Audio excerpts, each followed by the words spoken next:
Assalamualaikum dan hai guys, saya Ismail dan selamat datang ke channel Mobile Jaya. Jadi hari ni dekat tengah saya ada sebuah phone flagship killer yang dia punya penawaran tu seimbang dari segi value, dari segi performance, iaitu Poco F7 Pro. Untuk kali ni, Poco ada dua phone baru yang diorang rasmi untuk pasaran global. Satu Poco F7 Ultra. So untuk model Pro yang ada dekat tengah saya ni, dia bawa chipset flagship last year yang still laju. Dan menariknya dia ada bateri yang besar iaitu 6000 mAh. Actually saya dekat Singapore untuk hadir event pelancaran Poco F7 series ni. So dalam video kali ni, kita nak tengoklah apa yang best, apa yang menarik yang ada dekat Poco F7 Pro ni. So jom kita mulakan video ini.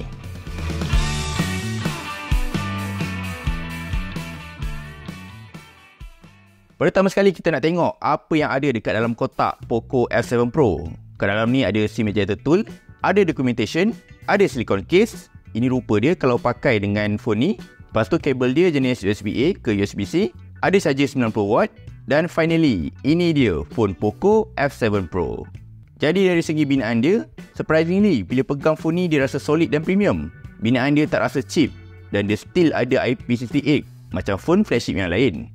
Cuma design dia bagi saya agak mixed bag. Nampak macam design phone jenama pesaing dia. Mungkin ada yang boleh terima dan mungkin ada yang kurang berkenan. Dia punya fingerprint scanner jenis under display.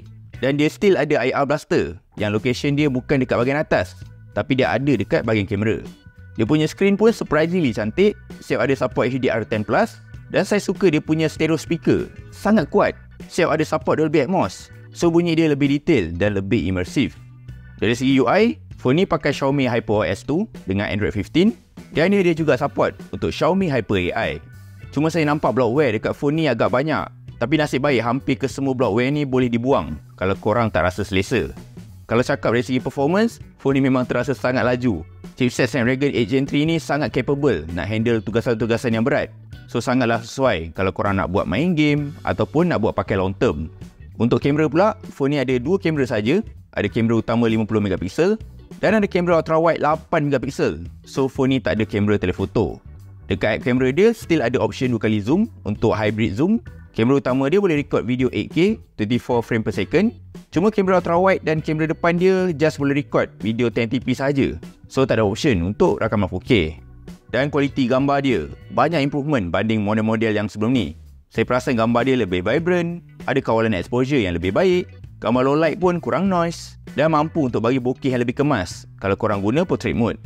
Dan video dia pun stabil dengan gabungan OIS dan EIS. Cuma itulah, video ultra wide dia limit 1080p resolution saja. So kalau korang record video 4K guna kamera utama, dia tak boleh switch ke kamera ultra wide masa recording. Okey, ini merupakan percubaan daripada kamera hadapan Poco F7 Pro. So apa yang saya tengok dekat dia punya setting, dia ada rakaman 1080p saja, tak ada 4K. Tapi yang bagusnya video dia stabil. Dan untuk bateri, phone ni ada bateri yang sangat besar, 6000 mAh. Fast charging dia pun laju, dia bagi 90W.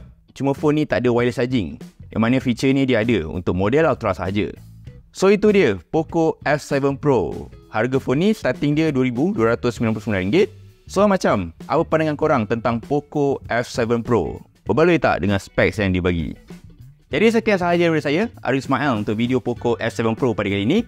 Jadi bagi korang yang ada sebarang soalan, cadangan ataupun apa jua pertanyaan, terutama mengenai Poco F7 Pro ni, korang boleh kemukakan kepada saya melalui ruang komen di bahagian bawah ini. Sehingga kita berjumpa lagi di lain hari dan waktu. Assalamualaikum dan bye-bye.